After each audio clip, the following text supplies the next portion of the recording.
உலகெங்கும் வாழும் அன்பு தமிழ் நெஞ்சங்களுக்கு இனிய மாலை வணக்கம். இந்த பதிவு எதற்காக அப்படின்னா ரொம்ப ரொம்ப மிக மிக முக்கியமான பதிவு. எதற்காக அப்படின்னா இந்த சூழலில் இன்னைக்கு தேவையான ஒரு பதிவு என்ன அப்படின்னா, இந்தியாவில் அளவுக்கு அதிகமாக சோளம் இறக்குமதி பண்ண போகிறாங்க. இனிமேட்டு அடுத்தது இந்த சோளம் இறக்குமதி பண்ணுறதுக்கான ஒப்பந்தம் பண்ணியிருக்கிறாங்க அமெரிக்காவோட. இந்த அமெரிக்காவில் வட அமெரிக்காவில் உற்பத்தி ஆகக்கூடிய இந்த சோளம் அந்த நாட்டில் எதற்காக இதை பயன்படுத்துகிறாங்க அப்படின்னு சொல்லி கேட்டிங்கன்னா, கால்நடை தீவனமாக பயன்படுத்துகிறாங்க. First point. செகண்ட் பாயிண்ட் என்னன்னு கேட்டிங்கன்னா, பசைகள் தயாரிக்கிறதுக்கு ஒட்டுறதுக்கு இந்த இந்த பொருளை பயன்படுத்துகிறாங்க. இதுக்கு மட்டும்தான் அதிகமாக பயன்படுத்துகிறாங்க. இந்த மக்காச்சோளத்தை நம்ம விரும்பி சாப்பிடக்கூடிய ஸ்டார் ஹோட்டல்லையோ அல்லது ஸ்நாக்ஸாக குழந்தைங்க சாப்பிடக்கூடிய ஸ்வீட் கார்ன் அப்படின்றதா தான் பார்ப்பாங்க. ஆனால் இது ஸ்வீட் கார்ன் அப்படின்னு சொல்லக்கூடிய ஒரு உணவுப் பொருள் அல்ல. நல்லா தெரிஞ்சுக்கங்க. குழந்தைகள் இதை பார்த்துக்கிட்டு இருக்கீங்கன்னா தயவு செய்து இனிமேட்டு இதை சாப்பிடாதீங்க. காரணம் என்ன அப்படின்னு சொல்லி கேட்டிங்கன்னா, இதுக்குள்ளே எதெல்லாம் விலங்குகள் உயிரினங்கள் இருக்கோ, பாம்பு, பல்லி, தவளை, எல்லாத்தோடைய தேல், எல்லாத்தோடைய உயிரினங்களுடைய மரபணு ஜீன் இதுக்குள்ளே இருக்குது. ஸோ அந்த ஜீன் உள்ளுக்குள்ளே இருக்கிறத சாப்பிடலாமா? அதை நல்லா புரிஞ்சுக்கங்க. இந்த இந்த ஜீன் இதுக்குள்ளே இருக்குது அப்படின்னா அதே பல்லியை நீங்கள் சாப்பிட்றதுக்கு ஈக்குவல்.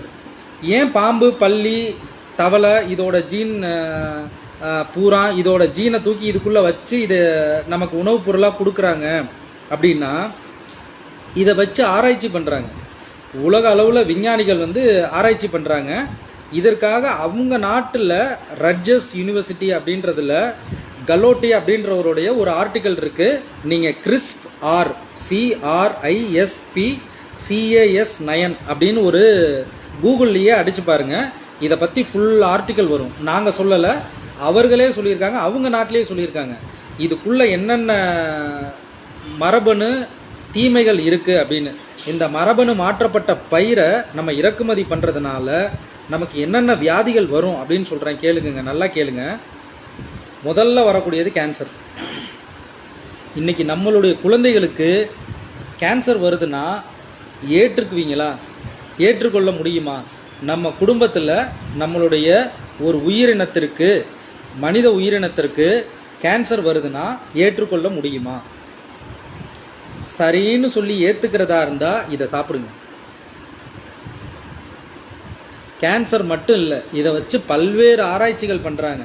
குழந்தை இல்லாமல் இருக்கிறதுக்காக அவர்களுக்கு என்னென்னலாம் இதை வச்சு கொடுத்தா டெஸ்ட் பண்ணலாமோ, சமீபத்தில் நடந்த இந்த கொரோனா கோவிட்லையும் அதற்கு சிகிச்சை கொடுக்க முடியுமா அப்படின்னு பார்க்குறாங்க. ஏன்னா இந்த கிறிஸ்ப் CR9ங்கிறதுக்காக பல கோடி ரூபாய் செலவு பண்ணிட்டு இருக்கிறாங்க. ஸோ அதைத்தான் இன்னைக்கு நம்ம நாட்டில் இறக்குமதி பண்ண போகிறாங்க. இறக்குமதி இப்போ வரைக்கும் நமக்கு கிடைச்சிட்டு இருக்குது இந்த மரபணு மாற்றப்பட்ட மக்காச்சோளம். ஸோ தயவு செய்த நண்பர்களே, அருமை தமிழ் உறவுகளே, இதை தீயில போட்டு எரிச்சிங்கன்னா கூட இதோட சுவாசம் நம்மளுடைய மண்ணுக்கு தீங்கானது. நல்லா கேட்டுக்குங்க. தீயில போட்டு எரிச்சா கூட இதிலிருந்து வர புகை நம்ம மண்ணுக்கு மட்டும் இல்லை, நம்மளுடைய காற்றுக்கும் பிரபஞ்சத்திற்கும் தீங்கானது. ஸோ அந்த அளவுக்கு இதில் அளவுக்கு அதிகமான ஒரு பாய்சன் இருக்கு. தயவு செய்து மனிதன் வாழணும் அப்படின்னா இதை அங்கீகரிக்காதீங்க. இதோட தீமைகளை எடுத்து சொல்லுங்க, பகிருங்கள். முக்கியமாக உங்களுக்கு மட்டும் இதை எடுத்து பார்த்துட்டு இதை போகாதீங்க. தயவு செய்து இதோடைய தீமைகளை எடுத்து எல்லாருக்கும் கூடுமான வரைக்கும் பரவுங்க. மனித சமுதாயம் இருக்கணும் அப்படின்னா பகிருங்க. நன்றி, வணக்கம். தொடர்ந்து இது போல் சமுதாயத்துக்கு பயனுள்ள செய்திகளை அடுத்ததாக பார்ப்போம். நன்றி, வணக்கம்.